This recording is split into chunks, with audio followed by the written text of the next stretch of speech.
No, and it wasn't placing value on us. It was always on our employees, on our vendors, the bankers, those people that are crucial. That are crucial. And the belief was, when you surround yourself with people you like, they want to do business with you, and you just get better rates because the banks want to do business because your name is solid in the community. Welcome to P&L, Priorities and Lifestyle, with your host, Rob Schultz. Rob is the founder and president of Schultz Wealth. All opinions expressed by Rob and his guests are solely their own opinions and do not reflect the opinion of Schultz Wealth Limited. This podcast is for informational purposes only and should not be relied upon for investment decisions. Please refer to our website for more information. Welcome everybody to P&L, Priorities and Lifestyle. I'm your host, Rob Schultz. Today we have a retread. Mr. Rick Larkin. Yes, sir. Is back in the house. Well, I feel like there's going to be another one coming up. There's going to be a part 3 to this. We might just make you just a regular. I'm still figuring out who I am. I knew who I was in part 1, part 2. I'm still kind of in. Oh, yeah. So episode 19, and that was 3 years ago. Wow. Okay. And that was, at the time you were about to go through a transaction. Okay. That was pre-transaction for you. Wow. Because let's see, the transaction happened at the end of 22, right? Were we talking trans? I don't think so. We didn't on the podcast. It was probably early in thoughts and in motion and all that. Right? And then you went through that, and folks, we might even go long on this because we have a lot to talk about. Last go around, we talked a lot about that entrepreneurial spirit, which, dude, you've got that in spades. And I think we're going to want to talk about how you started this thing from scratch, borrowing money, the whole deal, doing all the stuff that 99.9% of us are unwilling or not crazy enough to do. Everybody says not to do what I did. And, and so, there's a, I don't know. I don't want to say there's luck to it. There has to be a plan to everything you do, I guess, even if you're going, Rob, let's face it. When we did this business, we started it with nothing. Nothing. It was bootstrap to the bootstrap. It was a lot of work. And that was was that 2012? 2011. 2011. Yes, sir. So 2011 started the business, and I believe it was at the end of 2022 that y'all sold it. Big strategic sale. And we might even talk about, there were 2 transactions there. There was one that fell through. Oh, yeah. Yep. Yeah. And then, one. Yes. And then this one happened. There's been a lot of turmoil. This is the transportation industry, folks. And if you don't know anything about transportation, we were just talking about before the show. This industry has been through some massive swings and is in a really tough place right now. It'll make all of us question whether any of us know anything about transportation right now. So it's almost like, if you don't know anything about transportation, I question myself right now. Do I know anything about this? Right? Stay away, run. So y'all had very good timing on your transaction. We did. The other crazy thing, so your whole life is a roller coaster, dude. So like right after that, see, this is a strategic. This is like $1 billion company that bought y'all.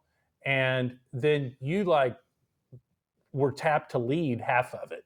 I was. Which the size differential here between these 2 companies is, it's at least tenfold, if not more. Oh yeah, no doubt about it. It was definitely a large trucking company. So it was different. It's still a family ran business. So it's a privately ran company, just on a much larger scale, and it was different. Rob, I'll tell you, probably the biggest challenge in this whole thing is so a couple things. Number one, the weirdest thing is when we sold our company, I really did. I let it go. I kind of separated myself. I became them.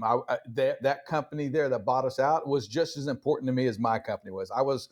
I took on that in my heart. It was that important to me, which was a weird thing for me. I was like, man, how can you, I was surprised myself. Like, how can you truly just all of a sudden not be who you were, but to be now that president and represent that company to with the same, kind of intensity. And so I carried myself, it was weird that I could shed my old company, Yeah. right? It really was, and become the new one, and try to always bring their best interest into the fold. It was a weird transition. I felt, I felt good about the whole thing, though. I felt like I could, I could lead that company like I was leading mine. But it was just the hardest part about it wasn't mine. The decisions, even as president, there's still only certain decisions that you can make, right? Like at Oh president of yeah, my sure. company, I Yeah. could do what I wanted to do, Yeah. make changes like that, but it wasn't the same thing here. So, Well, and then transition again. You stepped away from that yes, role recently. yep, yep. Yeah, pretty recently. And I want to talk a lot about that because, we retire people for a living around here. And sometimes I like to say, like, the easiest part of it is the money part. Mm-hmm. Okay.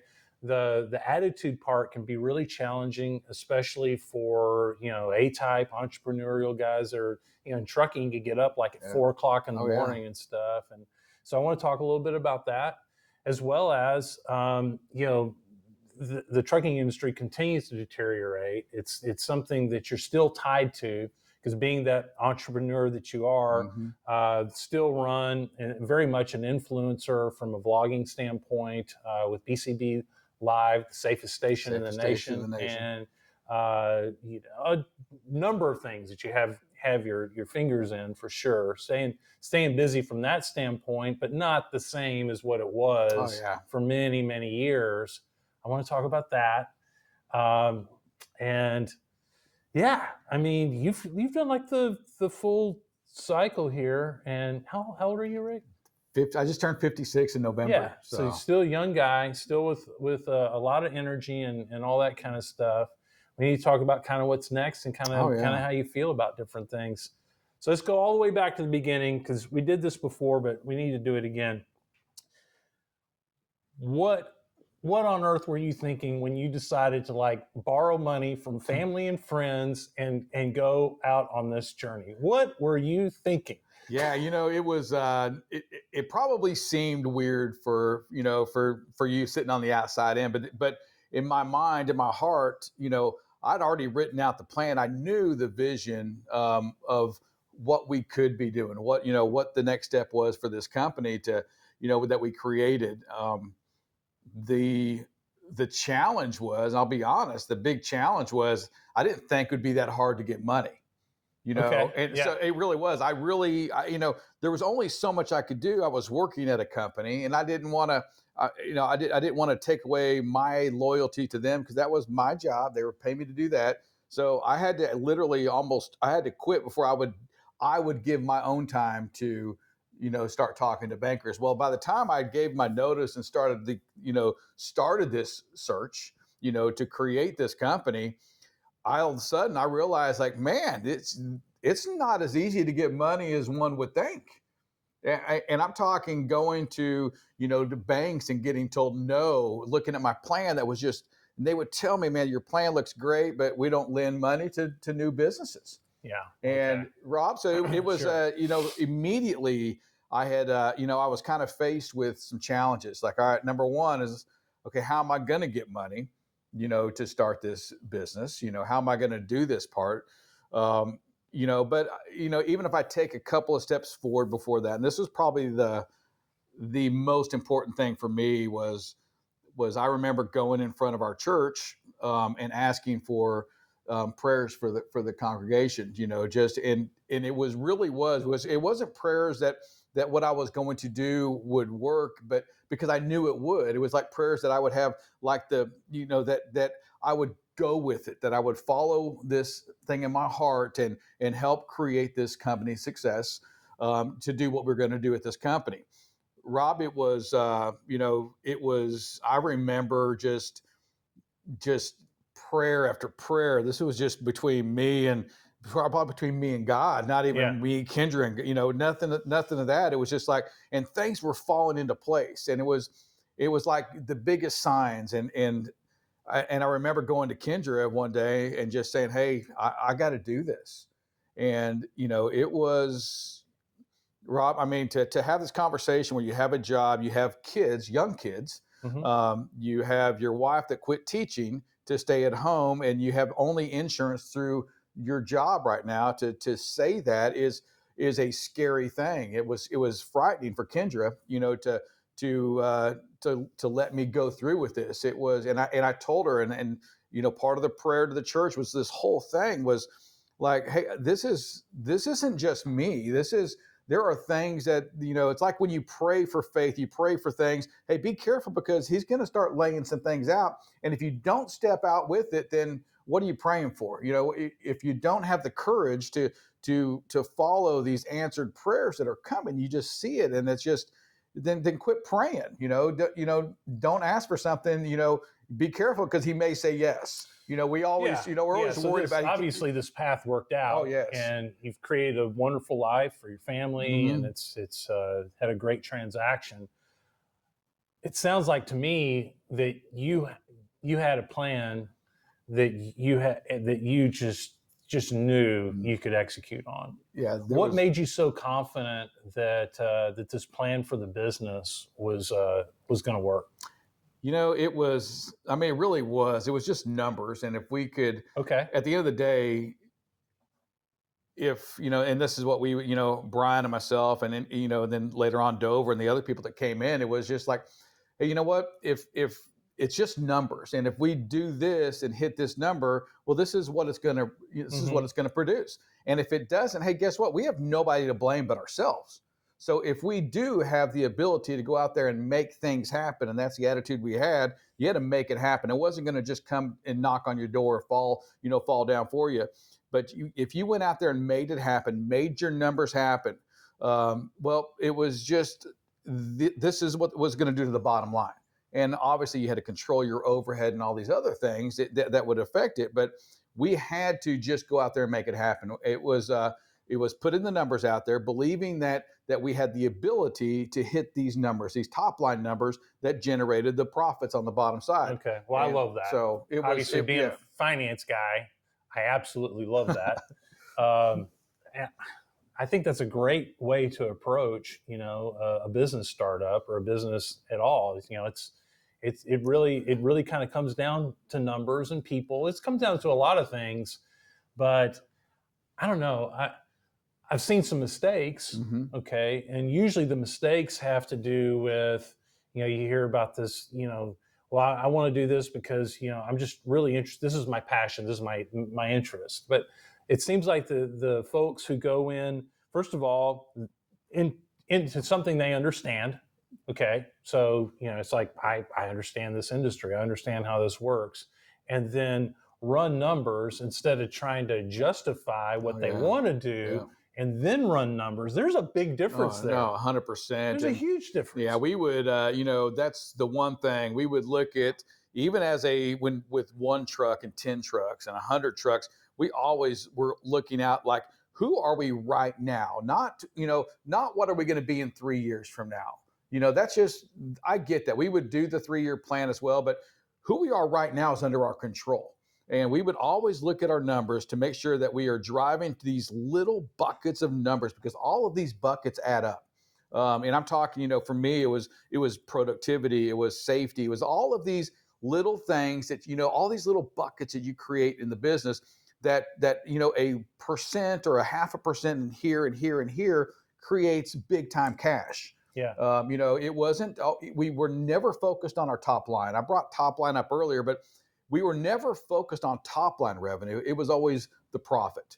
Yeah. I wasn't trying to drive a top line business. It was, okay, what are we doing right now? Because if we can't be a good business at 10 trucks, if we can't be a good business at a $20 million business or a $40 million business, well, what makes us think we can be a good business at $100 million? Mm-hmm. So we were always focused to make sure that it didn't mean we were perfect, but we knew where we needed to improve all the time. And we're always striving to improve who we were, so it would make us a better company today on who we are. So it was, there was a lot of time spent in numbers, a lot of time spent diving into making sure that we are improving where we need to improve, understanding what are those KPIs, and don't make a million of them. Right? We focused on the 2 or 3 that really allowed us to keep the business as profitable as possible. I would think that when it became time for a transaction, that boded well for Oh, y'all because, let's be honest, a lot of businesses don't really start looking at those numbers of like, okay, we're operating right here, right now. How does it look? They probably don't do that oh as yeah. much. And then you go, oh, well, we're going to sell to somebody. So, okay, what are we supposed to be focusing on? Oh, we're supposed to like have like a good year this year. Oh, okay, Yeah. interesting. No. Yeah, that was y'all had it going all the way back. We did, and it was. I'm going to say when we were just starting to talk to companies about buying us, that was it stood out. People would look at us, and even if they, they we weren't the right fit, perhaps, they were ultraly just incredibly just impressed by the focus of the company. Like, man, companies your size don't do that.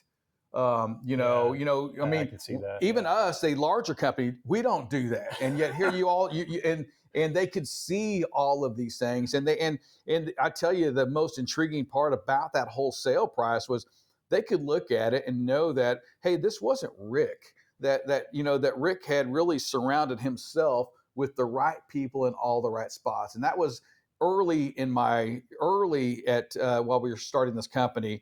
I had to really realize that, hey, you know what? I got to make sure that I have the best people in places that I'm not good at. So I really did. I surrounded. So we had the best accountants, the best operations, the best sales areas that I wasn't the best at. And that's what I think so many companies, that owner, that leader, or whatever, they want to be all of these people. Mm-hmm. And I'm like, hey, surround yourself with those that are way smarter than you are. Don't be the smartest person in the room. Dang it, you stole my thunder. I saw it coming. So I wanted to talk about that, and you brought it up first. It's totally unfair. Okay, so yes, that I've always, and I don't know if you and I've talked aloud about it much, but that is so obvious that from early on, you did that. Yes. And a couple of nights ago, we were talking about 3-legged stools, Yep. because we were at a dinner together, right? And we always talk here about the 3-legged stool of a business: the operations, the finance, and of course the sales. And right off the bat, you started shoring yourself up in those 3 areas, and you did it by finding these people. You not only found these people, you made them your partners. Oh yeah. So we're talking about, sharing equity. Now, granted, at the time, the equity, it wasn't the same. Yeah, it wasn't the same. No doubt about equity it. later, but it's still equity, which is, that's your most valuable asset 100%. as an owner, for sure, right? Yes, sir. And being able to share that equity, with Bill and Dalen, with Brian, with Dover, and bringing those guys in, to shore everything up where you've got everything, all that whole thing, that whole 3-legged stool operating. Yes, sir. That was absolutely genius. Yeah, no. I mean, that was a very important step, I would think. It was a step that was, I mean, to your point, it was early. It was like, I mean, you're giving up you're giving up equity into your business, but you're doing it. You have this vision, and you got to stick with the vision. And I do want to throw this in, Rob. I was, in that conversation on the 3-legged. I will say this is probably without a doubt. I get the three-legged the stool, but I in my mind during this whole conversation at dinner, and I didn't talk to my wife about this, but in my mind I kept thinking, there's a 4th leg that just kind of would always save me, and that was my wife, that was my spouse. Oh, I like that. Every time that if I showed any weakness in any of those things, anything of my business or myself personally, or religiously or whatever, when I felt like I was just about to like hit the ground, it's like she would like pop in there for that area.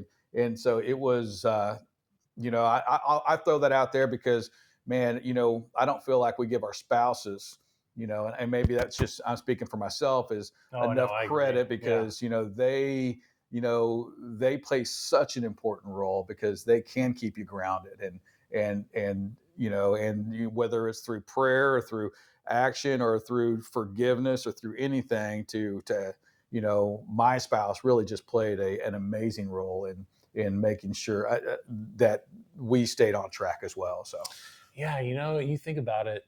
So this whole deal, this was your dream, okay? And Kendra stood beside you and was there for your dream. oh yeah, for my dream.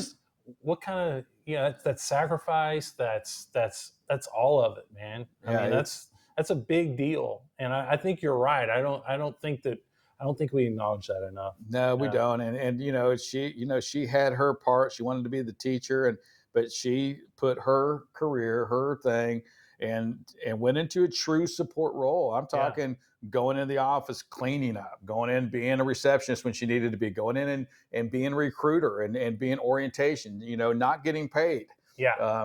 She was putting herself out there and just trying to help and getting behind her husband, myself, and 100% just to make sure that we were successful and doing it for no credit whatsoever. I mean, totally in that behind the scenes. So just a big kudos, but to all the spouses of anybody who's that entrepreneur, right? Yeah. Because it's and we feel so sorry for you.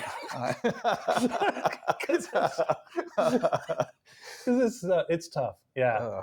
But going on from there, I was also kind of looking back and we talked about it a little bit a while ago. Man, y'all really hit some cool strides like right around 2018 because your industry changed. Yes, it did. And y'all were able to like jump on it. It has to do with, I don't know your industry like I should. It's more on the brokerage side and how that technology came in, I guess, for right? sure. Yes. Okay. Yeah. We were able to, at a certain point, you look at this is such a capital business. I mean, it takes so much capital to run the business. So another aspect of what we were doing is like, okay, well, we have these trucks. How do we take advantage of our customers and be able to start creating a larger broker company that doesn't require any assets, that just requires pretty much a paper transaction for me to take freight and to broker it to another carrier to take care of our customers. So we went into that big, and that was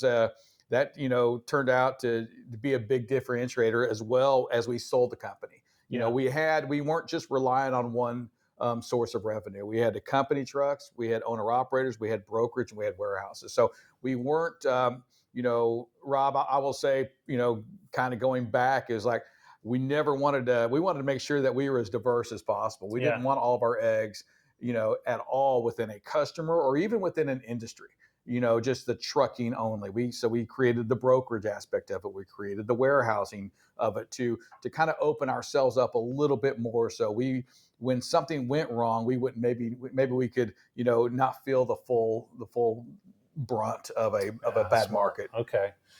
In so many ways, y'all were operating from day one like you were so much larger than you actually were. Yeah. And you're saying something that just brings back memories. I mean, I remembered, even setting up the company, and here we are, we're 5 trucks. I mean, that is nothing, right? 5 trucks. And I remember, as we started getting customers and started reaching out to some of these customers, that creating distribution lists, that made you just feel better. It's like track and trace at bcbtransport.com. Well, it's just me and Brian. I got tired of saying that, hey, you want a president? Here he is. Here's your salesperson. Because it's always the same name. So I was like, sales. So I started creating all of these things. All the departments. Yeah, all these departments to make us feel and seem so much better. And thank God for email, or they pick up the phone and call and hit that extension. It's going to be us anyway, right? Yeah. I mean, but it was just that perception, and that vision to make yourself, a little bit bigger. But you got to, in your heart, still, you got to be ready to be that company. Mm-hmm. You got to be ready to talk technology. You got to be ready to as you're growing a business, to take your money and instead of putting it in your pocket, you got to take it back and reinvest it in your company, if that's what you want to be. Because it's going to take technology. So we always we would all the money we made, it went right back into our Mhm. business for 10 years. Oh yeah. I mean, it was nonstop giving back into, better technology for your trucks, better employees that to come in, a better salesperson. You're investing back into yourself, hopefully, again, for this one day for you to be valuable to somebody else. And, Yeah. you know, and I don't, it's funny, but I don't know of my peer size. I'm the only one that's done this, Yeah. that has started this thing, taken it to where you kind of wanted to be at and sold it off. The others have just either stayed with it or still in it. They can't get out, Yep. right? And it was We see I that a don't know if lot. it's luck, Rob. It was I think it was really setting yourself up, staying focused on who you want to be, and again, even when we were selling our business, we just seemed so much bigger than what we were. I mean, these companies would look at us and you're like, my goodness, we don't even do this. Yeah. And but we stayed so focused on our numbers, and again, just making sure that you knew who you were, and you sold that aspect of the business, or you sold that part to them. Awesome. We're gonna take a break. Okay. When we come back, we're gonna go to 2020. We're gonna go to the transaction. We're gonna go life after for Rick. I got it. All right. Let's do it. All right. All right. We're gonna take a break real quick. Whether it was one generation ago or seven, more than likely as an American, an ancestor of yours took an extreme level of risk in order to create a better way of life for themselves, their family, and eventually you. Most families have a story to tell, at least one story. My family ended up here in Texas when their wagon broke down in Del Rio. The wagon train they were a part of continued westward, only to be completely massacred. I'm Rob Schultz, founder of Schultz Wealth. Our clients are entrepreneurs and business owners, the beneficiaries and true torchbearers of our American pioneer legacy. Our clients are not afraid of change. They are hopeful about the future, and they create wealth for themselves, their people, in this country through innovation, creativity, and hard work. Our job at Schultz Wealth is to help make sure it counts for something. If you're a successful business owner, let Schultz Wealth help you to the next level and beyond. We're back. 2020, kind of a weird year. Oh yeah. Okay. And it was one of those things, I was on a podcast talking to I can't remember who it was, but it was almost like in 2020, everybody kind of entered, and we were all just kind of doing our thing. And then all of a sudden, whack, right?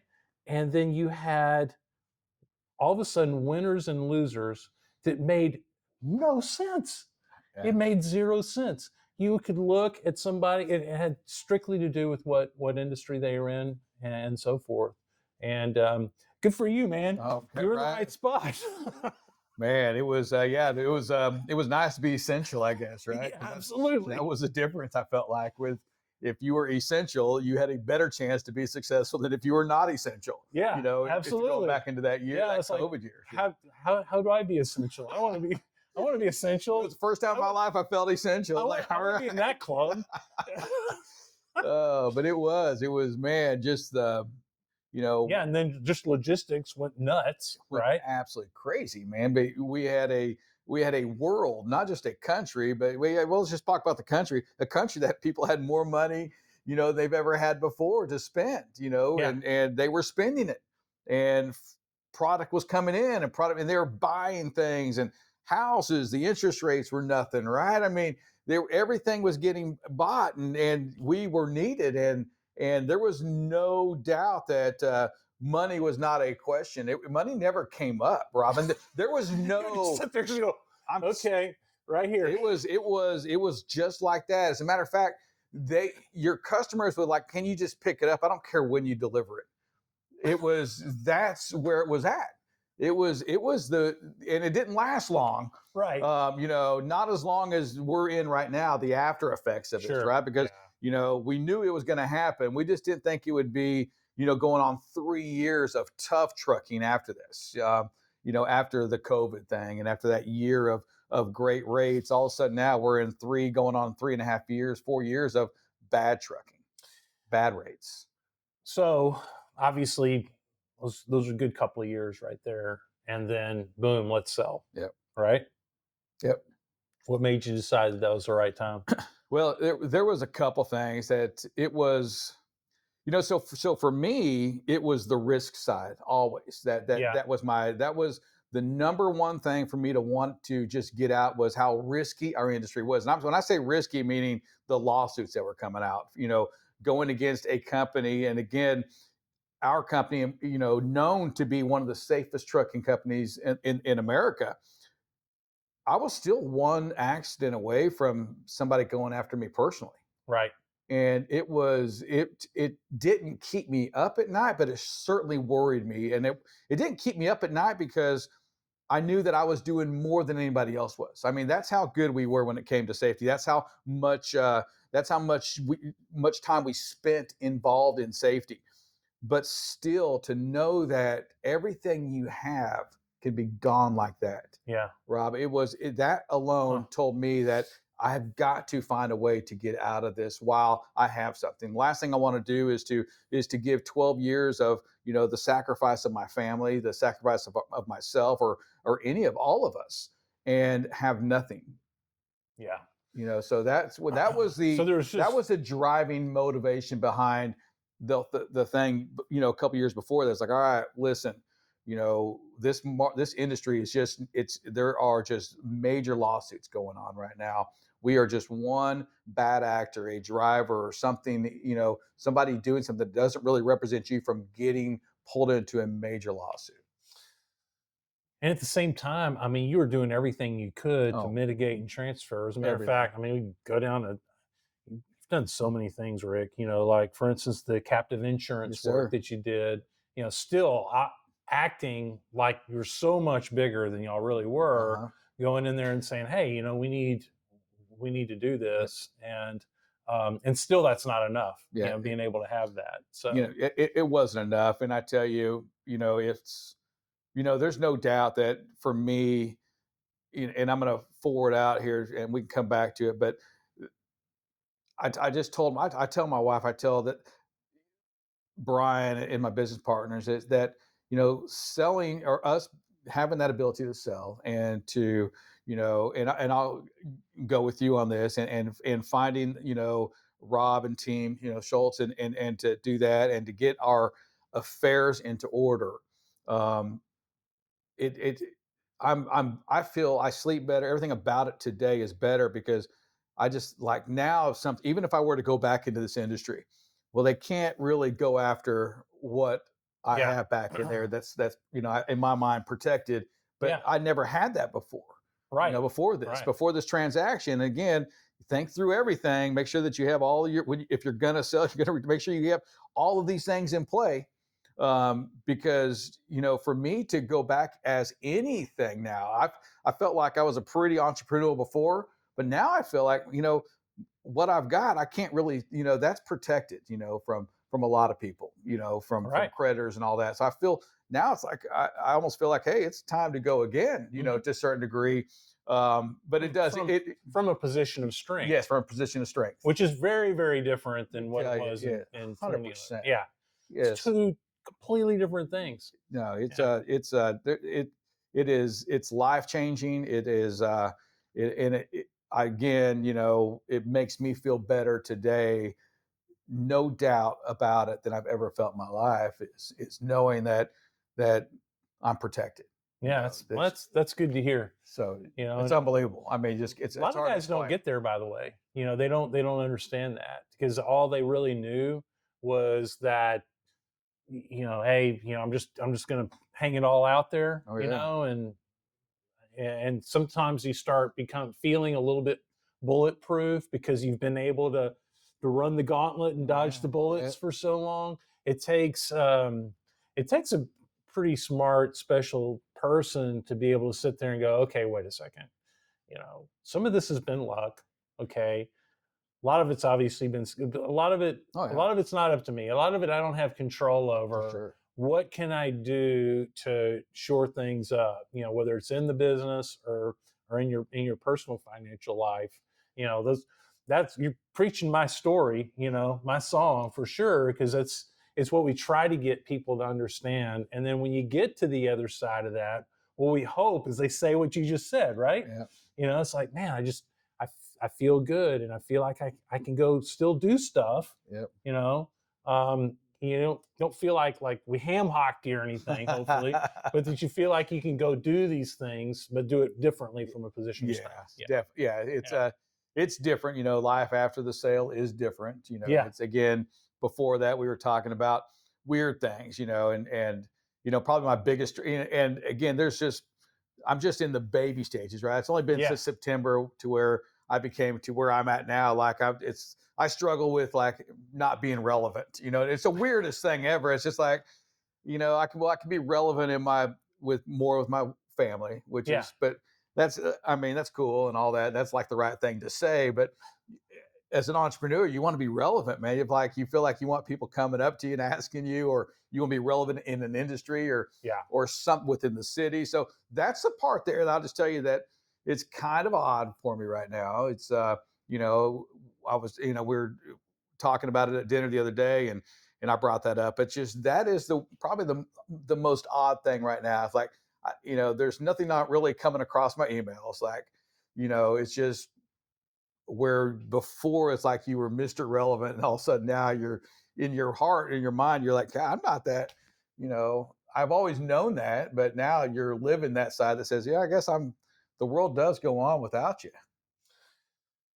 Yeah, and that's that. You have to identify that, in your job and your company that you start, that you Mm-hmm. run, et cetera, and so forth. There's the money, Oh yeah, okay, but then there are the for relationships, sure. there's the influence, there's all these different pieces that go away. Yep. When Oh yeah, you don't go into banks. work. Yeah, Right? Like banks, if there's nothing to lend you money, they'd all of a sudden, yeah. It's like you're not going to the game. You're it's like sitting in the seats at the Cowboys game. You're not in the suite anymore. right. Yeah. Right. Right. Stuff like that. Yeah. So it is very different. So how are you coping with that? What are you doing what are you doing with your time? What are you doing to be able to feel like that you're having a good day? Yeah. So man, it's a so I'm trying to do a few things. I don't get up early, but I get up at like 5:30 in the morning. So I'm not getting up at That's pretty 3:30 or early. 4 anymore. So I get up at 5:30 in the morning. I try to get on the computer, get some stuff, look at the market, see what's going on. Every day, I'll tell you this, and that was funny because I was talking to Bill, one of my partners, yesterday, and I was talking to him about some things, just some business. And I said, I'm on my way home right now. I was walking. So I try to walk between 5 to 8, 10 miles a day. And I told him, I That's a said, lot. I know, I told How him, long does it I take? said, that takes me till like 11 o'clock. So it's like, Yeah. I'm almost done with the day now. So we were laughing about that. It's like, all right, I walked, it takes me about an hour and a half to 2 hours. I do like a 15-minute mile pace, I guess, on a walk. Yeah. So I'll walk to the office, or I'll walk halfway to the office and back to the house. So my health's gotten better. I will say that I've done a lot to, Yeah. You look great. exercise Yeah. in, and Yeah. I've shed since February, I guess, probably 50 pounds. Dude, that is so important. It is so I important. mean, that we all should make that a higher priority. It's Ugh. just, boy, it's hard to do. And There's no chance, Rob, that I'm doing like I just couldn't do this and work. I mean, I couldn't go out and walk like I'd have to, work at the level that you were yeah, working at. yeah. I mean, you Travel. travel, you're getting up at 3 o'clock, 3:30 in the morning. By the time you're done, and you still have that stress, and, especially as before the sale, right? The stress of every day, just, Yeah. that phone call coming in. And it's, when you get that phone call at 6:30 or 7 at night, it's never a customer or somebody telling you good job, right? It's No. just, they're calling for something's wrong. You shut the assembly line down. There's been an accident. Something's going on that's ruining your night. Oh, yeah. And a ruined night for me means I'm going to the fridge, right? Right. Right. It's time to get something to eat. Give me some ice cream, Bluebell or something. Yeah. That's where that was my stress. Yeah. It wasn't going to the gym. It wasn't going out and exercising. It was going for that. And it was always at nighttime. Yeah. and Yeah. then getting up at early and doing it all over again, drinking coffee all day, and now making time for my health. You making sure that I'm there for, the next thing, whatever that next thing is really going to be. Yeah. Man, that's awesome. So that's a great point, I guess, is that you know taking advantage of the time that's been provided Oh yeah. to assess your priorities, right? Yep. For And sure. those can change over time, right? So you've made health a top priority. What are some other top priorities that you've been able to spend time on, since all the way back to Oh September, right? yeah, no, it's yeah, no, but I have spent, we've traveled a little bit. That's been great to do that, and spending time with my wife. Mhm. That for over a decade has, I don't want to say just been a forethought, but my job was to run a was to take. I felt like Rob is, it, and I'm probably no different than any entrepreneur out there, that like it wasn't just the 300 drivers I had. It was their families, their kids going to school. All it was that whole thing. So my mind, when you think about being bigger than what you were, well, you know, yes, I know I had my wife and my own kids at home, but for me, it wasn't just about them. It was about the 300 employees that we had and their kids and their spouses, and trying to make sure that we were there for them, that we were able to do things for them to make this a career for them. So in my mind, it was always so much bigger, even the employee base, or the who I was taking care of. And my family, they definitely, from kids to the spouse, they got the true leftovers of who I was. Mm. Everybody else got everything else. There's no doubt about it, and they knew that and appreciated it. I think they make fun of me now for it, um, but now, sorry about that. Now it's really me getting back and spending more time with them, and that's probably, as that right now, since September, has kind of been who I am. Yeah. Is getting back to Yeah, that a that's little bit. awesome. And that goes back to, I always like to talk about seasons of life. You talked about transitions. We talk Mm-hmm. about transitions a lot, but there are times when you're chasing a dream, Oh yeah. you know, that you, it takes focus, and you can't do it. Balance is impossible, right? Yep. And you do that, and then, but being able to turn that off, you know, and then go into the new season and have those different priorities is so important. Oh yeah. So important. I have to kid you a little bit. I'm like a true empty nester. I've got 4 kids, and they don't even live in the Metroplex. How do you and Kendra find time to hang out together? Your mom, like, Oh. still have 2 kids that are living in the Oh house. yeah. No, You, it's you've got to. we got to go away. What's That's going what I'm saying. on? That's where we got to Oh, go that's on why you're trips right traveling. now. Okay. Yeah, actually, it's like yeah, it's true. So I got my kids back from school now, and it's just there's more people now than I felt like there's been in the house. That's It's what it just looks like like to it's me. like man, Looks like you've got more going on in your house than you did, like, yeah, a few there's years ago. yeah. I was just I'm sure and it's fun, but it's yeah. fun, but I was actually, I was just like, all right, I got to go find me like a kitchen, because I like to cook, right? I Yeah. like to bake. I like to do all these things, and I don't like to do with a lot of people in there. Yeah. And so now I come home, and well, guess what? I guess I got that from my mom, Oh, and mom's staying with she's us. in your And now she's kitchen. in my kitchen. I'm like, chick, you're in my space. this is my area. And so I was just actually, I was just looking yesterday. It's like, all right, I got to find me a bakery that's shut down in here somewhere that I can go and have my own little kitchen just to go cook in, so I can have my own space. They have Uh, those. I just, They do. I may have to. I searched, but I didn't find any results Okay. on that. But no, it's things like that. I just, there are some things I still like to have myself, my own time, that quiet. That's where my mind goes to work. That's when my ideas come. That's when my thought process comes. When I'm alone and I'm doing things. When Brian and I, a business partner, we both got up early. We would both go Oh, in the yeah. office at 4 o'clock, and guess what? We didn't talk. That was both of our times for him to get focused, for me to get focused, and to see and understand, and to come up with ideas, for what's next, or Hmm. how can we be better. And now I wake up and I'm doing, if I'm trying to do that now, mom wakes up, or kids come down, starts talking. I'm like, this is my time, man. You guys are messing up my mind's Yeah, trying to get busy. but you got that walk though. I do. I'll Yeah. bet your mind goes Oh, crazy during that walk. that is absolutely my time. It's Yeah. crazy how, like, when you walk like that, Oh, where you can go. Just last episode, my good friend John Donnelly was on, who is a huge walker, and just did Kilimanjaro.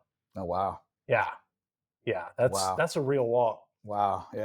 But he talks about walking and just thinking, and we do have to find that time. But you're finding it. Yeah. Sounds like No, that's no. that's your alone time. I got it. Yeah. It's not your kitchen It's right not my now, 'cause kitchen there's right now. somebody So else there. no, I'm glad you said that, because maybe that'll make me look a little different when I get back home and the kitchen's being occupied again. So do you cook and you clean up after yourself too? So Yes, Kendra. yeah, she does a lot of the cleanup on Okay. that side. All right. I Okay. like to cook. I'm kind of the same. I have I'm to not a admit. big. I don't like the cleanup part. I don't either. I just I don't either. I don't clean as I go, and I'm a messy cook. Yeah, I am too. I am. There's stuff everywhere, and yeah, it's just that I'm Kendra's just not a a. saint, man. Yeah. She puts up with Oh, you. 100%. Well, she gets the food though, right? Okay. She gets all that, All and right. that's she understands. Like, hey, you do the cooking, I'll do the cleaning. She's like a clean freak.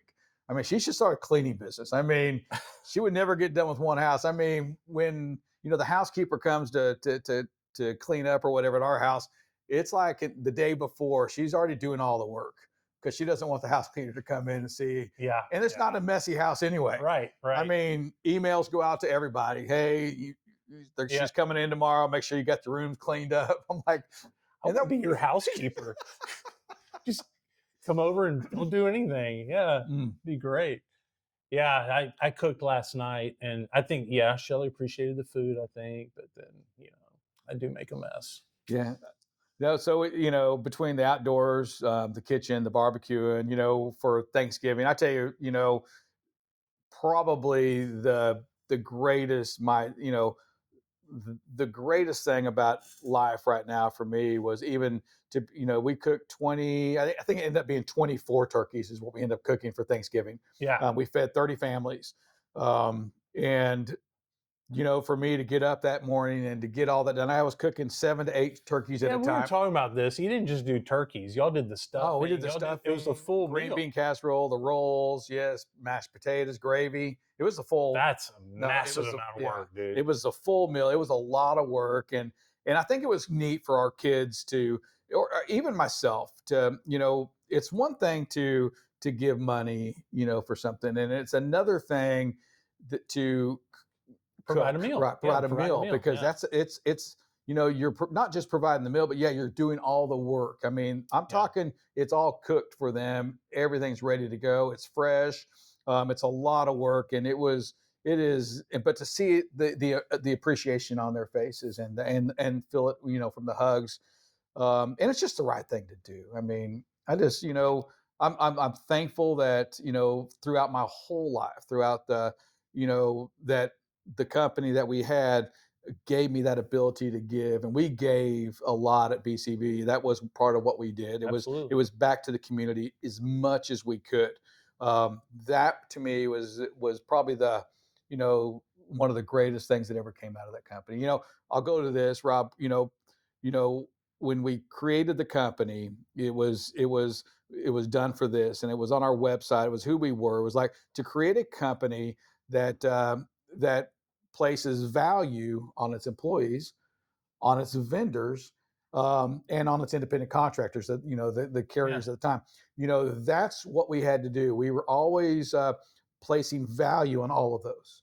And it wasn't placing value on us. It was always on our employees, on our vendors, the bankers, those people that are crucial. that are crucial.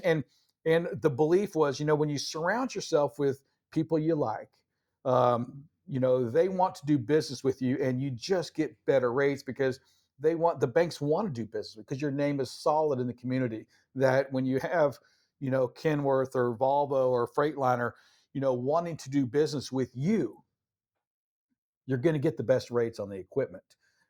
When it comes to placing value on your employees, your drivers, well, guess what? You're going to get the most attractive insurance rates that you can. just by doing the right thing. I think so much in our life and staying focused, still to your numbers. It's to me, it was like my own little profit center, by having banks want to do business with me. Yeah. So it was another way for me to drive profits into the company by competition, by being a business that people want to do business with. Yeah, I like that. Well, Rick, so sometimes I worry about my business owners after they, because usually what happens, your deal is very similar. Usually they sell, work, for whoever they sold to for 2 years, and then you're at this point where you got to in Yep. September. Sometimes I worry about them. Yeah. I'm not worried about you. You're Yep. doing a great job, man. I appreciate that. Yeah. So, really excited about kind of what's in your future. I know that you're going to hit me with something out of left field here at some point. Yes, it will. And it's my favorite thing to do. I know you enjoy that. And I'm looking forward to that. I really am. And really appreciate you being on and being on the podcast again. Yeah. We may make you a regular or I don't know. It depends on what you hit me with. Yeah, it'll be this. This next one will be a good one. I'm excited. Right. I'm excited for it. So it'll be a family thing too. So it won't just be me. It'll be me, right. the kids. It should be, yeah. It'll be all of us on pulling this next thing out. Awesome. So it'll be neat. Well, good. Well, folks, thanks for being with us today. As always, we try to have something on that's relevant, with a business owner or somebody that you can learn something from. Hopefully you've learned something from Rick here. Rick, if somebody wants to talk to you, I know that you are spending some time, try to provide some advice and some wisdom to business owners wanting to go through a transaction. You're a great guy to do that. If somebody wants to contact you and talk to you about some things, what's the best way for them to do that? Yeah, either on my cell phone. I'm assuming you're going to show this in like some fancy slide right now. It's 817-805-2237 or via email at rick.larkin@bcbh.us. And 100%, Rob, I don't want to get up, but I tell you that the one thing growing the business, I never had somebody to talk to.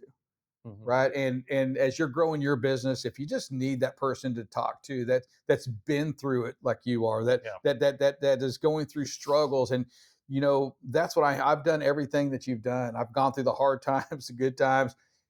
I'm somebody to talk to. I didn't have that person, Rob. I want to be there for other people. Well, I appreciate that. Take advantage of Rick for sure. And those will be in the show notes. I don't know how fancy our little thing flashes. I think it's going to happen. I think you're going to turn over a new leaf. Right. We're going to work on that. All right. Well, thanks everybody. Have a great week. Take care. Bye-bye.